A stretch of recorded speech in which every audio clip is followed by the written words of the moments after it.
Welcome to Desperately Seeking the 80s. I am Meg. And I'm Jessica. And Meg and I have been friends since 1982. We got through middle school and high school together here in New York City, where we still live. And where we podcast about New York City in the 80s. I do Ripped from the Headlines. And I do pop culture. So, Meg. Yes.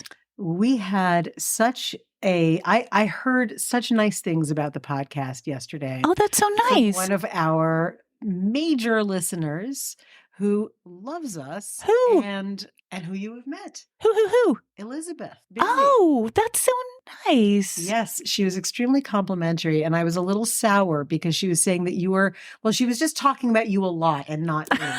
So, well, my mother talks about you a lot and not me. Oh, so well, then okay, then it all evens out. I think it all evens out. So I just wanted to thank Busy for her shout out. And yeah, absolutely. That's really lovely to hear. She was at our live recording, right? Yes, she was.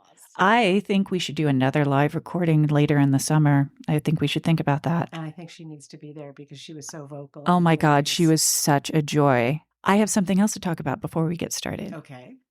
Do you remember the film Make Me Famous? It's a documentary, and we were talking about it a while ago. I'm not even sure we talked about it on air, but it's a documentary about the art scene in the 80s, and they reached out and they said, would you talk about it? I was like, yeah, send me a screener or whatever. I watched it this afternoon. It is incredible. Oh my God, when do I get to see it? I'll send you the link. Oh my God, I'm so excited. I figured you didn't have time to do it today, and they just sent it to me today. But anyway. I can do it tonight. Yay. So it's art history, right? Mm-hmm. But it's also kind of like a gossip column because all of these artists are talking about each other and they're sort of like bickering with each other, and some of them respect each other and some of them don't. It's amazing. Also, the footage they have of Club 57 and the Mud Club and Limbo Lounge, it's just really an incredible piece of work. Oh my God. And did they interview the artists at the time or now? Now, about the time, because the major thrust of it is about Edward Brzezinski, who ran with that whole group of people in the 80s in the East Village.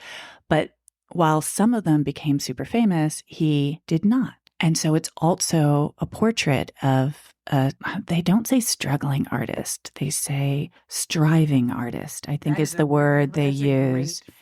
Anyway, it is playing at the Roxy, that's in Tribeca, on June 22nd, and the New Plaza on the Upper West Side on the 24th and the 25th, and Alamo Draft House on the 26th through the 28th. Highly recommended for all of the people who are in New York City. It's also going to be all over the country, but that's when it's in New York. That is so cool. I cannot wait to watch it tonight. And then we can talk about it. I'm excited.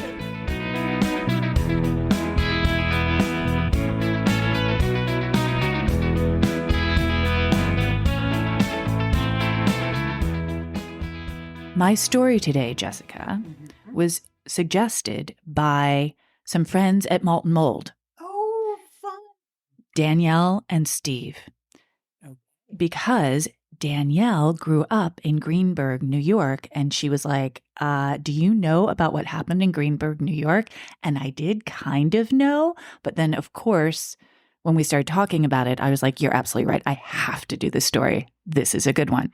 Oh my God. Okay. All right. My engagement question. Now we do emails and we leave voice messages and all this kind of stuff. Did you ever write letters? Constantly. All the time. And it was something that, my mom made sure that my brother and I knew how to do. I mean, I was awash in thank you notes and, camp letters home and then letters to my friends at camp, like constantly writing letters to friends. And even in college. In college during the school year, back to you. And yes, others. I have letters from you. And letters, to college friends during the summer. I even got, this is a real flashback.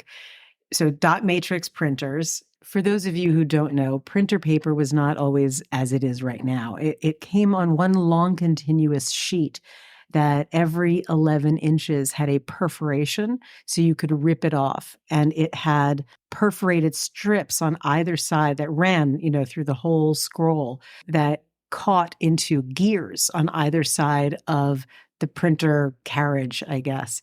And so what you could do was write letters on this thing, or By hand. not even by hand, using the computer, but have like these endless scrolls, like something you put in a poster. Oh, I love And my it. friend G did that, and I still have it to this day. It's one of my all-time favorite things, and it was very creative. There are drawings on it and all kinds of stuff. So love it. Yes, I loved getting them and loved receiving them.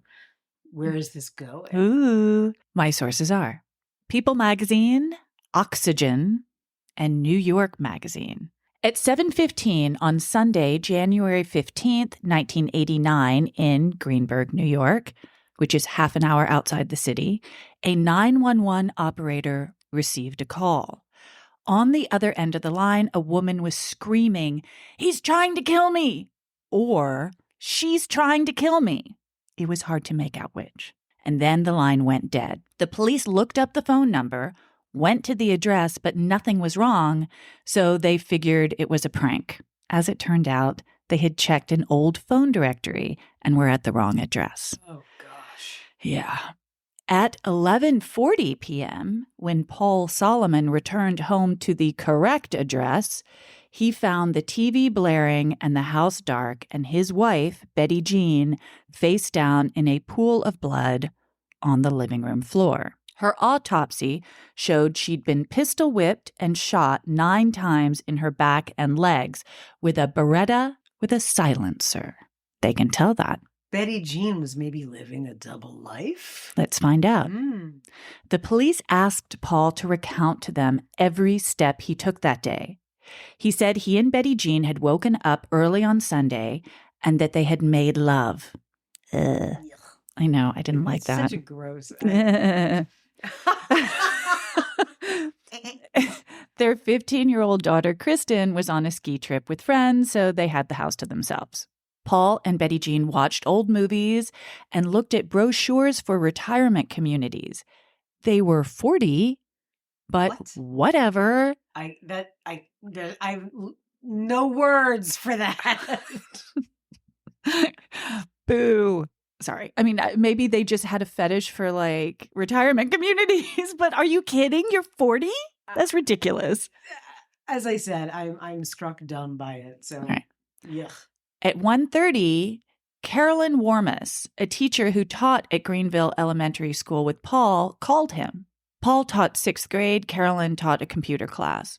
Her 25th birthday was earlier that week, and she wanted to celebrate with him. You see, they'd been having an affair for over a year. Paul told Betty Jean that he was going bowling with friends, and even though she was kind of pissy about it, at 6:30, he drove over to Brunswick Lanes in Yonkers. He stuck his head in the door to say hi and then headed to the Yonkers Holiday Inn and its restaurant and lounge, Treetops, at 7:25. The only reason to ever go to Yonkers. Carolyn showed up at 7:45. They had dinner and drinks, and she gave him a blowjob in his car. Wait, so all of this is related to the police? He tells them. Yes, he just comes clean. Wow. You know what? Good on Paul. I guess. Sure. Good on Paul. I mean, he could have been wasting a lot of time for the police. Absolutely. He was out with it. Yeah. And after the blowjob, he headed home. But did they have a room? No, they did. Nope, they did not have a room. They had dinner, and then they did it in the car. Dinner at the Yonkers? What was it? Holiday Inn? Yeah. Treetops. Well, then maybe that answers a lot about what is the kind of person who's going to look at retirement brochures at 40. The same people who go to the Yonkers Holiday Inn for dinner and don't bother getting a room and don't car. Even bother getting a room. That's cheap. It was a 15-minute drive from the parking lot to his home. I'm sorry, I shouldn't laugh. It's awful. All right. Naturally. You should laugh. Paul, come on. All right. So naturally, police were suspicious of Paul and kept a very close eye on him. And over the next 5 months, Paul seemed to unravel. He took leave from school, but oddly continued to live with Kristen, their daughter, in the 2-bedroom condo with the carpet stained with his dead wife's blood. It's like, what? Rent a place close by. What are you doing? Carpet. Do something. Ugh, poor Kristen. He told Carolyn he didn't want to see her anymore, but that she could write him if she wished. Oh, Paul's a tease. And Carolyn loved to write letters. She wrote dozens of them, keeping Paul updated on the minutiae of her life. After visiting a friend hospitalized with cancer, she wrote him, quote, "It made me realize how precious each day is. You never know what might happen to you. I hope you're going to allow yourself some happiness and spend some time with me." But Paul started seeing another teacher from the school. All class, Paul. Classiest guy we know. And he started seeing a woman named Barbara Baller. Wait. Please repeat that name. I think it's Baller. It's Baller. Ballor. All right, well, close enough. Close enough. One night in July, 6 months after the murder, Paul showed up at Carolyn's apartment at 1485 First Avenue at 77th Street. So, Hood. Well, Yorkville. My hood. Yeah, oh, I thought you said the hood. And I was like, what? My Got it. Yeah, so she had been doing a reverse commute, which is sort of interesting. It was a temporary job, by the way, in Greenburgh, New York. She was replacing a woman who was pregnant and was on maternity leave, so it wasn't a long-term position. Anyway. She was a substitute computer teacher. Exactly. Got it. So he goes to her place in Manhattan. He asked her if she had anything to do with Betty Jean's murder. Carolyn said she was, quote, pleased he felt comfortable enough to ask her that, but that she had nothing to do with it. He believed her. Sounds a little cuckoo. She sounds not quite right in the brain pan. Well, do you believe her? We'll see. I'm right? reserving judgment. I'm just excited to hear what lunacy comes next. Paul did believe her, and they made out, as one does. A few weeks later, Paul and Barbara, his current girlfriend, planned a trip to Puerto Rico. But what happened there depends on who you ask. According to Carolyn, Paul left a message on her answering machine saying she should meet him in Puerto Rico. So she did, but when she got there, no one met her at the airport, and all the messages she left at his hotel went unanswered. She called often, leaving different names, but the hotel security could tell it was her and told her to stop. Furious and very confused, she returned to New York. According to Paul, he had no idea why Carolyn showed up on his vacation with his new girlfriend, and he was very disturbed by all her messages. So he and Barbara left their vacation early because they were scared for their lives. When he told Greenburgh police about what had happened, the police decided to do some research on Carolyn. Reasonable. Carolyn's friends from high school and the University of Michigan remembered 2 things about her. She had unlimited funds and was very eager to have a boyfriend. Her father was the owner of American Way Group of companies. Oh. Okay. That's massive. All right. I'd never heard of it. Amway. Oh. Hello. All right. Yeah. Big deal. Yeah. And he had divorced her mother and married his secretary when Carolyn was 8. She didn't see her father often, but he bankrolled her life. In high school, she offered a friend $100 to set her up with a guy she liked.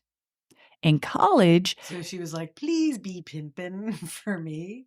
Yeah, and she just bought presents for people. She was one of those. She was one of those. Exactly. She tried to buy friendship, and she tried to buy access to people. In college, she started dating her graduate TA, Paul Lavin. When he broke it off to marry his ex-girlfriend, Wendy, Carolyn got their unlisted number and started calling day and night. She left a note on Paul's car claiming to be 2.5 months pregnant. She wrote Wendy, quote, "Let me tell you, with the tan I have now, you've got even more to compete with. Of course, with a body like mine, I'm sure you realized what tough competition you were up against. You're just about out of the running completely now. dear. Paul Lavin. I mean, there's so many layers of crazy. And that's like that's the baklava of crazy. It's so disturbing. Okay. I'm sorry. I'm like all in. Yeah. Paul Lavin and Wendy got a permanent injunction barring her from ever contacting them again. Do you know how hard it is to get something like that? Maybe not if you show up with all this evidence. I mean, the judge read that note probably and went, oh my God. Yeah. Like, this is not good. Yeah. Girls not right. And the police noticed a pattern with Carolyn. When she was at Columbia Teachers College getting her MA, she fell in love with a bartender. Named Paul. No, I don't think. I don't know his name. I know it's true. It's true. He was married. So she found a private investigator in the Yellow Pages, Vincent Parco. He specialized in, quote, unusual and difficult investigations.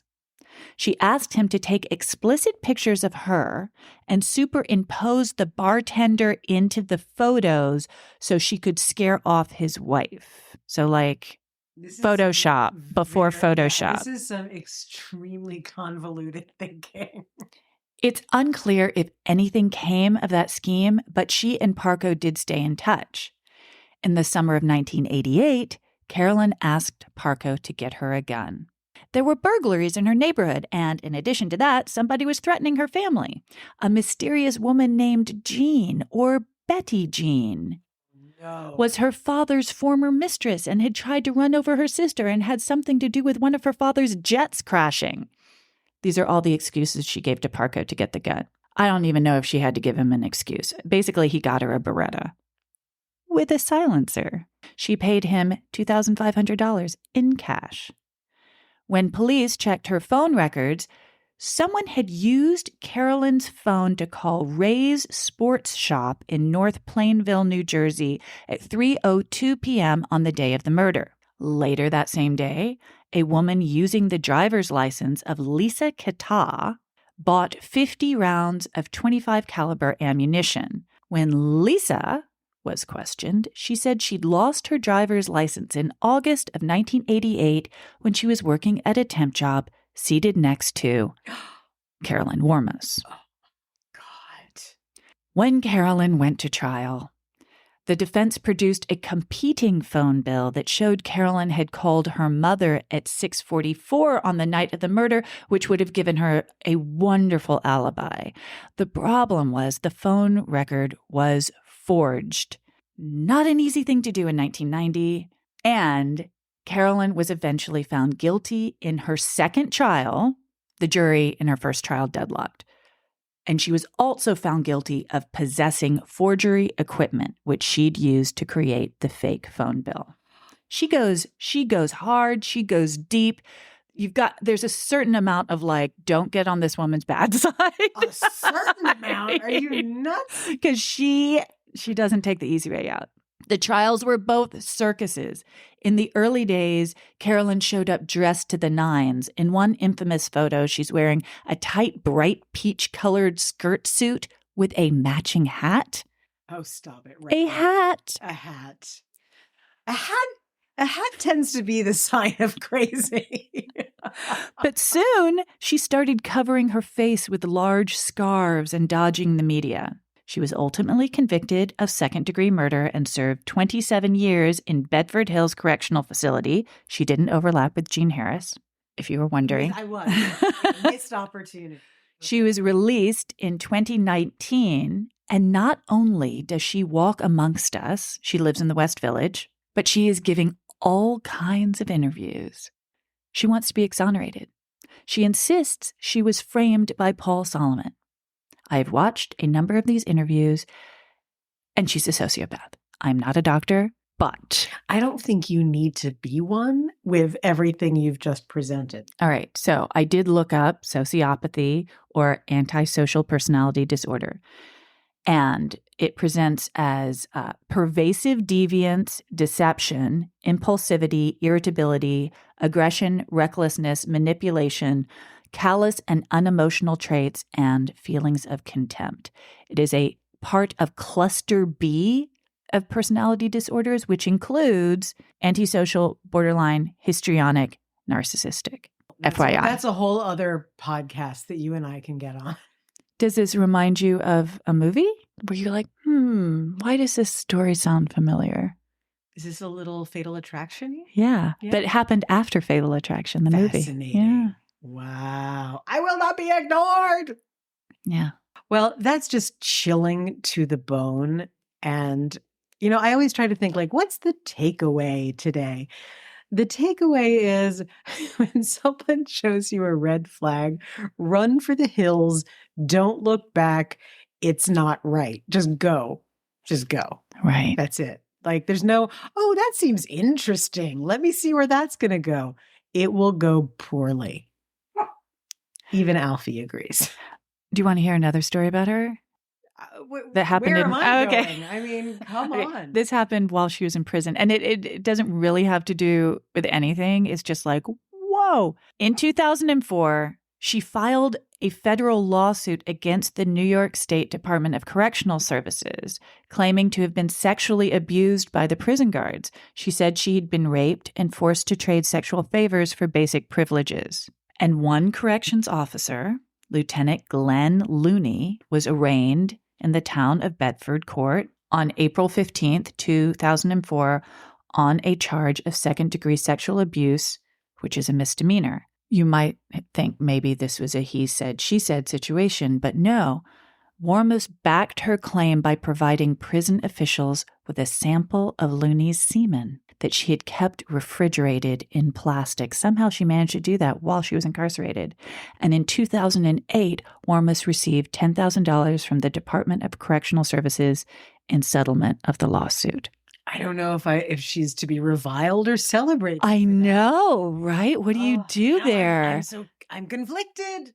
I don't know. I mean, obviously, whatever, she's incarcerated. So the fact that he had sex with her is just send him to jail. Absolutely. But I think that side story is not a yeah, but it's a yes. And yeah, right. But okay, she's bone chilling. And isn't her name very close to what was the name of the woman who was the serial killer who Charlize Theron played in Monster? Eileen Wuornos. Is it the same last name? No, this is Wuormus. Oh, so a mere consonant keeps them apart. Yeah. Well, interesting. Similar enough. Anyway, women who kill. Yeah.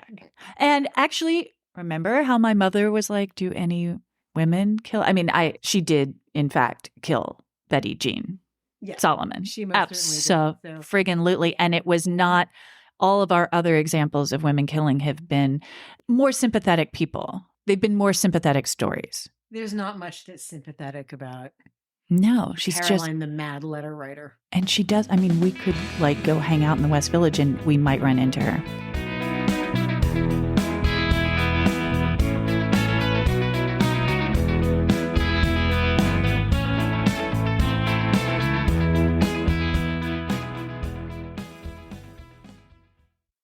Okay, Meg.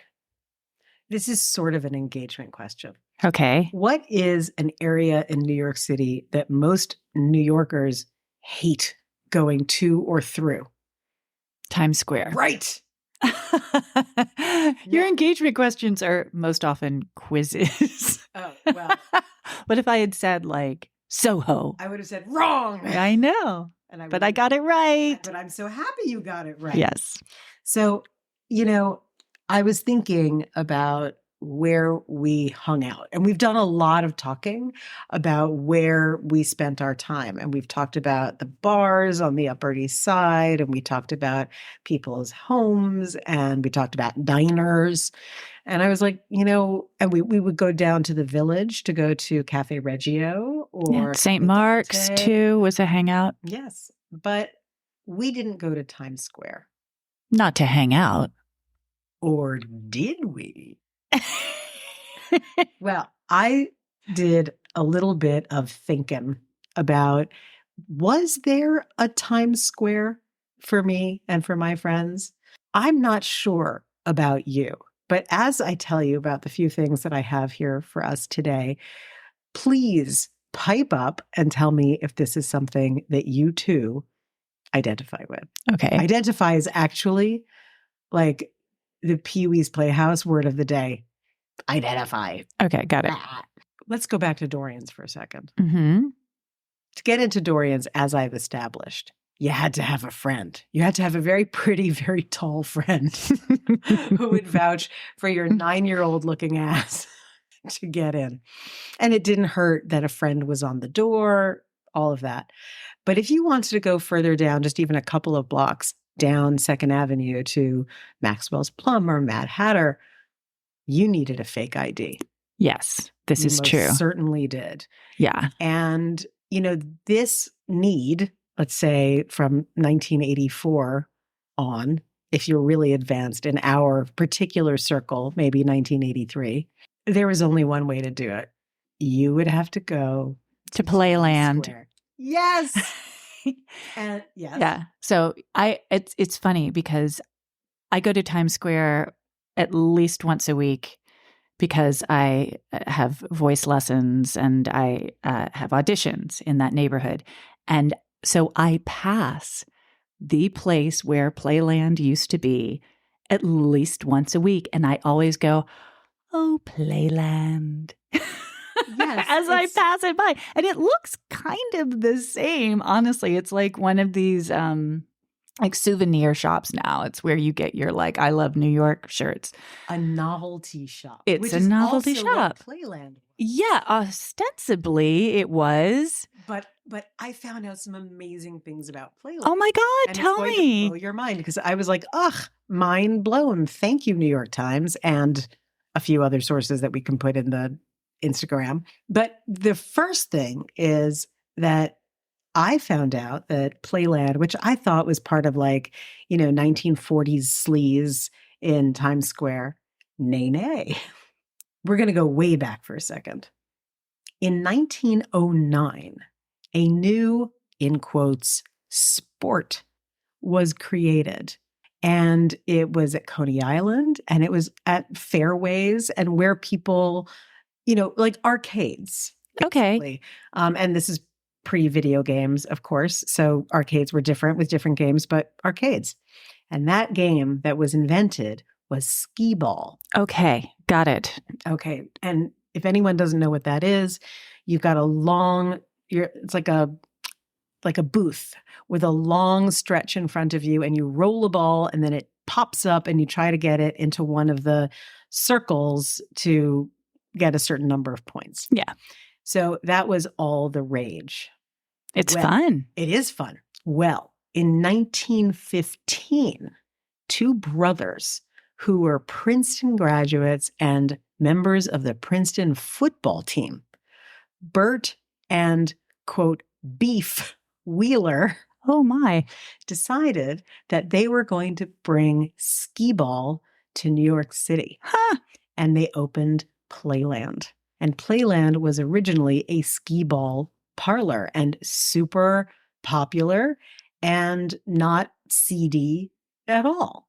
So It's like that ping pong place near you that we pass by all the time. yes, that People are peculiar- trying to bring back ping pong. Well, Susan Sarandon started it, right? Right, Her near ping pong me. thing. Spin. Right, Spin. On 23rd Street. this is I've so been there a couple times. It's Without me?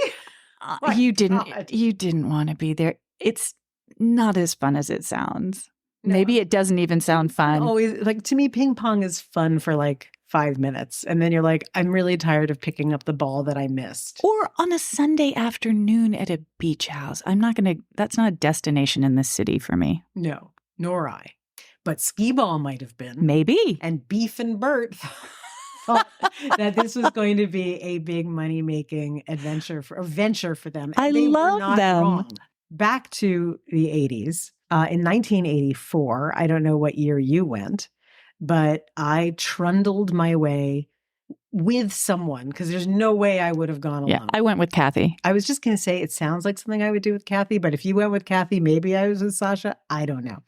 So off I trundle, and there was a booth in the back And I've been trying. So I did a little research and I confirmed my memory. I was like, it wasn't like it was a normal part of Playland. It was kind of like a weird nook, but it was a booth. There is a booth with a guy.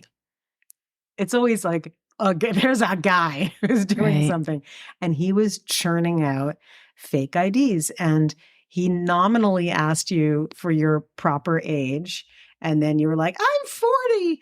And then, he's like, here's your ID, like Mrs. Waxman, whatever name you gave. It's like, it's the ultimate McLovin move. Yeah. Right? What I love about it is that, so we're all these upper, and I was like, how did we find our way to Playland? So I have I have a very rich fantasy that somehow the kids of the Upper East Side who always need a pedigree for something, like the legacy, the lore of the Princeton boys made its way through the ages. So it was like in some cuckoo way acceptable to go to Playland because it was Ivy League. Okay. Well, I mean, Fine. it didn't, those IDs, I mean, I don't want to burst the bubble, but they looked very fake. And it was only if a place was like predisposed. And it was just like, as long as you got something. I tried to use mine at the Hard Rock Cafe, and we were all, I mean, there were like, I don't know, 10 of us there at a big table. And obviously we're all going to be ordering slow gin fizzes or whatever. Was your drink of choice, we were trying to order. The guy laughed at me. He laughed. The waiter was like, scoffed in my face. I was like, you're going to make me sit here and have Diet Coke all night? Well, you were lucky that he let you sit there. It's true. Yeah. It's true. I think that's sort of the blessing, that he wasn't like, I'm going to separate you from your ne'er-do-well friends with better IDs. Well, honestly, it totally got me into bars, but I couldn't even get like a cocktail at a restaurant. No, girl, they were serious. I mean, that they had like an investor group behind them. They Fair were enough. not playing. So Playland continued into the 90s, but the fake IDs did not. That closed down mighty fast. Not mighty fast, but soon after we got ours. Oh, wow. And I'm going to now tell you why and what happened. I'm going to read from the New York Times. 1986, September 10th. Picture it, Sicily. 1942. The author is Michael Jensen Jr., and the headline is, Despite Law, Fake ID Cards Appear Easy to Get. 5 months after Governor Cuomo signed a law regulating the sale or production of identification cards, many fraudulent ones are still being sold at Manhattan novelty shops, with many used by underage liquor buyers, according to a random survey of the stores and interviews with customers. Youths from Manhattan are joined by their counterparts from Long Island, New Jersey, and other suburban areas in buying what they see as a pass to bars, liquor stores, and college fraternity parties. One Times Square merchant said he sold 100 to 150 of the laminated photo identification cards a day. Quote, there's a major investigation currently being conducted by the State Attorney General's office and the New York City Office of Consumer Affairs, said Mayor Ed Koch's press secretary, William Rausch, who would not comment further. Interest in the identification cards has intensified with recent allegations that minors, many using fraudulent identification, patronized Dorian's Red Hand. Oh my God, Dorian's again? The East Side bar where the police say 18-year-old Jennifer Dawn Levin was with Robert E. Chambers Jr., 19, on August 26th. So this is 2 weeks later, not even. Wow. On August 26th, just hours before she was killed in Central Park, Mr. Chambers has been accused of strangling her. The police found an altered learner's permit giving her age as 22 among Miss Levin's belongings near her body. Merchants at more than a dozen Manhattan shops either acknowledged to a potential customer over the last week that they sold the cards without the words novelty stamped on them, Mm-hmm. were observed selling the documents, most costing about $10, to people who later said they were underage. Most of the cards sold simply say personal identification or student identification and list a person's name, address, and date of birth. The college of the buyer's choice is typed onto the student ID cards. I remember that. Alan Chu, who lives in Chinatown, had just bought an identification card at a booth inside the Playland arcade at 1485 Broadway. I guess that's where it was at the time. It was originally at 1565. Between 42nd and 43rd Streets, and said the man who had sold him the card realized that he was underage. The guy said, "I'll bet you $100 you're not more than 13 years old." Mr. Chu said, "After I got it, I said, you would have lost. I'm 15 and a half. So there. The man who sold the cards at the arcade said he had no comment on the boy's assertions. Another purchaser, Eric from New Brunswick, New Jersey, who did not want to give his last name, unsurprisingly, said on Friday night that he was meeting a friend in New York City and then driving up to Massachusetts for the weekend. Eric said he was 20 years old and needed an identification card to get into bars in Massachusetts and New Jersey, where the drinking age is 21. Before I move on to my next topic of Times Square note, in a little square next to the article that I just read, no byline, but the headline, "Tests on slain woman said to find no drugs." Jennifer Dawn Levin, the 18-year-old who was killed in Central Park on August 26th by a young man she knew, was not intoxicated or under the influence of drugs that night, according to law enforcement sources. So no matter what, even with that fake ID, not drunk. Mm-hmm. Interesting. No, she just wanted to be there. Yep. So that's a little slice of fake IDs. And I may have said this on this podcast before, but I was such a dum-dum that I put my friend Nina's address as my address on my fake ID. My wallet was stolen. Oh, no. And then whoever found the wallet found the fake ID and sent it to my, in quotes, address. I then received the wallet in the mail from Nina's mom, Barbara, with a note. Next time you get a fake ID, use a different address. Oh my God. This is the same woman who said to the fur shaming woman, "You thought wrong." Oh, I love her. Oh, she is something else. So did she tell your mother? no, never did. Never did. And I know this because I would have heard from my mother about this. So there's another little bit of joy that I got from Times Square in the 80s, but then a little bit in the 90s. My last foray there was probably 2000, 2001, and it was a doozy. In Times Square, and it had a couple of different locations, was a gay, because everything I talk about is gay, a gay dance club that catered to Latin men, some Black men, a lot of Latin. It was because even within the gay community, they were discriminated against, and they wanted to have whatever their music was, and a lot of salsa, merengue, which was not disco. And so they wound up putting together their own club. And the first incarnation of this club in 1970 was created under a foreign language school. So it was called La Escuelita. Wonderful. So, And that's in Times Square. well, it wound up moving to 39th and 8th, which is where I met it in the 80s. And as all things truly fabulous and underground and weird, I was taken by a friend of the podcast, Nick. It was not my usual place because, number one, it was a very small door, not quite Alice in Wonderland, but adjacent, with no markings, nothing. A long, long, narrow staircase down into darkness, at the end of which was a giant man who patted you down for a gun. Okay. Yeah. It's not, that was not my Intimidating. thing. Yes. And as with many things that I had experienced with our dear good friend Nick, he said, it'll get better. Don't worry. It's fine. It's fine. We go into La Escuelita, and it was like a lot of places that I wound up really loving in the 90s and the aughts, which I don't think really exist anymore. It was, you were there to dance. There was no, it wasn't like there was no bottle service.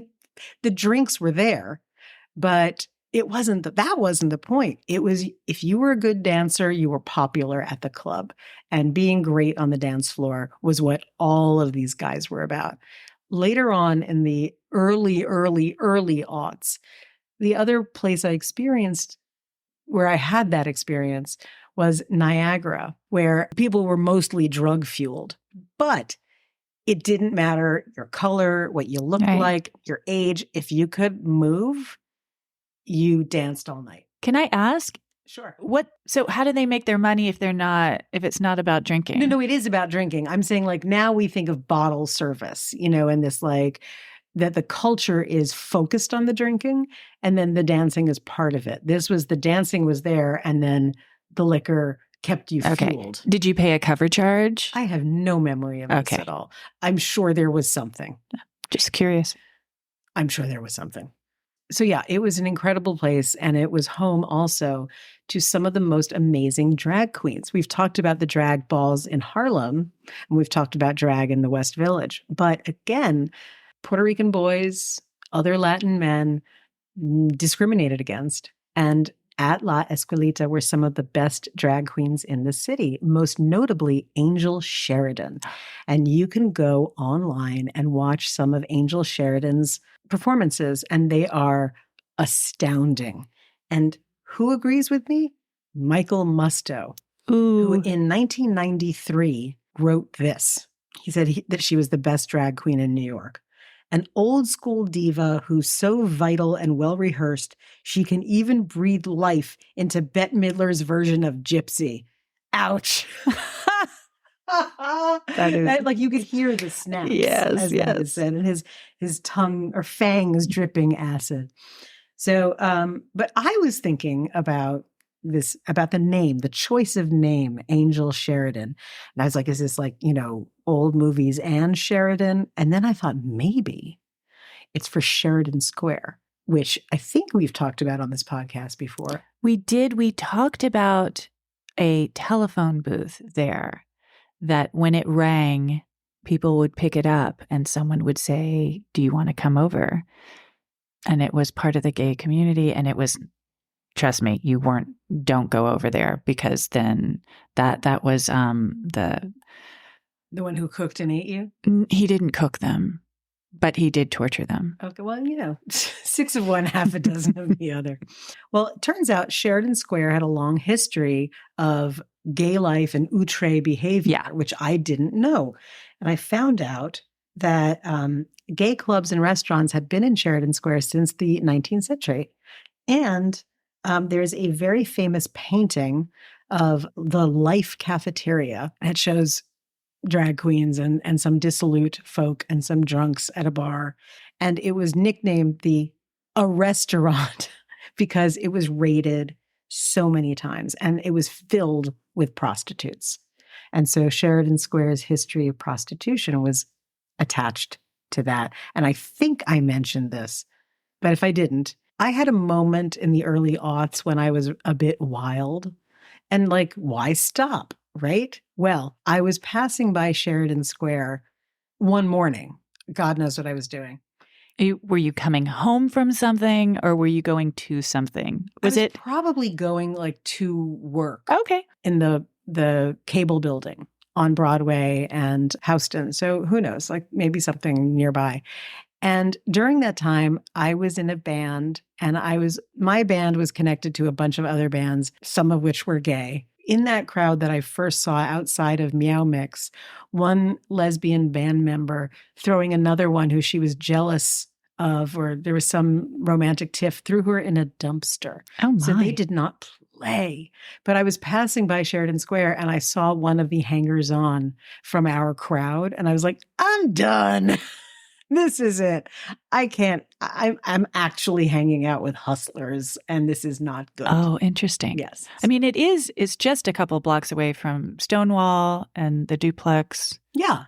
It's just a colorful part of the city. It was just that on a very But that personal, square itself is kind of tame looking, but I guess not. Totally unassuming. Yeah, There's exactly. Nothing cuckoo. But what I wanted to say about La Escuelita is that back to the aughts, early aughts, if not late 90s. I was at home one night and I should have been asleep. Like it was late. And I got a call from Nick who said, "Get your ass to my apartment on Perry Street right now." And I was like, "Shut up." And he's like, "No, do it now. You will not regret it." And I was like, okay. So I threw on my clothes. I think I was living on 13th Street. So it was pretty nearby in his apartment. And this is one of those, like, you have to know him to know why this made sense. But he had a gaggle of boys from the Bolshoi Ballet in his living room, and they wanted to go dancing. And he was like, "Whatever happens, it's going to be fabulous."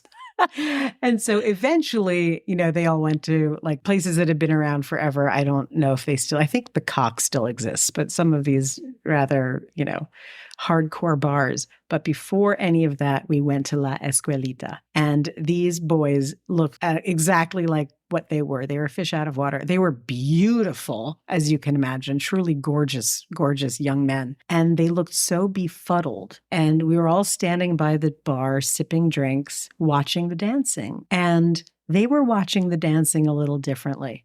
After about 15 minutes, they knew how to dance everything. And they went out and ripped up the floor. Oh my God, I love it. The regulars from La Escuelita. And they had no idea who these guys were.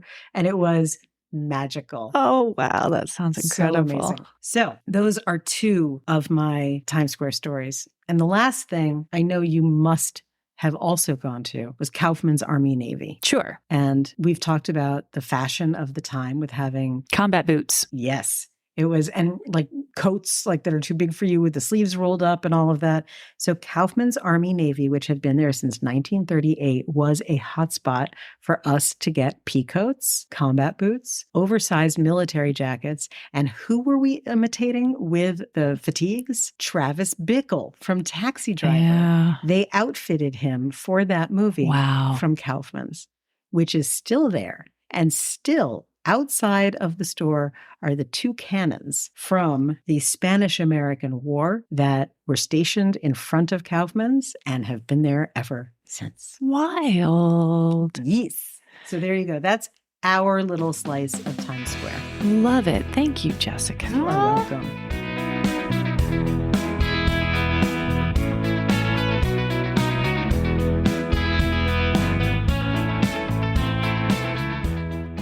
Tie-in time. Okay. What was the weird equipment that Caroline had in her apartment? I don't know what the name of it was, but it was for forging documents. And oh my God, we were talking about fake IDs. Fake so IDs. There you go. Nice. Yeah. How do you do it? The minute that you said forging, I was you were like yeah, I already know the tie-in. I got it. That's so good. So awesome. There you go. I'm going to end today's by making a plea to our wonderful BFFs. We haven't asked for something in a while.